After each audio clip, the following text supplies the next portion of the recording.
ಬೆವರು ಸುರಿಸಿ ಸಂಪಾದನೆ ಮಾಡಿದ ಸಂಪತ್ತನ್ನ ಕೈ ಎತ್ತಿ ಕೊಡಬೇಕಾದ್ರೆ ತುಂಬಾ ಧೈರ್ಯ ಬೇಕು, ದೇವರಲ್ಲಿ ಅಪಾರವಾದ ನಂಬಿಕೆ ಬೇಕು.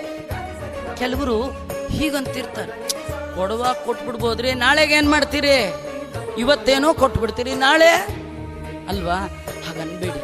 ನಾಳೆಗೆ ಇರ್ತೀರಿ ಅಂತ ಏನ್ ಗ್ಯಾರಂಟಿ? ಇವತ್ತು ಕೊಟ್ಟ ದೇವರು ನಾಳೆ ಕೊಡದೇ ಇರ್ತಾನ? ಇವತ್ತೇನು ನೀವು ಬರುವಾಗ ತಂದಿದ್ರಾ? ಇವತ್ತು ಅವನೇ ಕೊಟ್ಟದ್ದಲ್ವಾ, ಕೊಡಬೇಕು ಅಂತಿದ್ರೆ ನಾಳೆನೂ ಕೊಡ್ತಾನೆ. ಹರಿಯ ಕರುಣದಳಾದ ಭಾಗ್ಯವ ಹರಿ ಸಮರ್ಪಣೆ ಮಾಡಿ ಬದುಕಿರೋ ಭಗವಂತ ಕೊಟ್ಟದ್ದು. ಕೊಡುವ ಕರ್ತೃ ಬೇರೆ ಇರುತ್ತಿರೆ ಬಿಡು ಬಿಡು ಚಿಂತೆಯನ್ನು ದಾಸರು ಹೇಳ್ತಾರೆ. ಕೊಡುವವನು ನೀನು, ಕೊಂಬುವನು ನಾನು. ದೇವರು ಕೊಡೋನು. ದೇವರು ಕೊಟ್ಟದ್ದನ್ನ ಮರಳಿ ದೇವರಿಗೆ ಕೊಡಬೇಕಾದ್ರೆ ತುಂಬಾ ಧೈರ್ಯ ಬೇಕು. ಧೈರ್ಯ ಅಂದ್ರೆ ಭಗವಂತ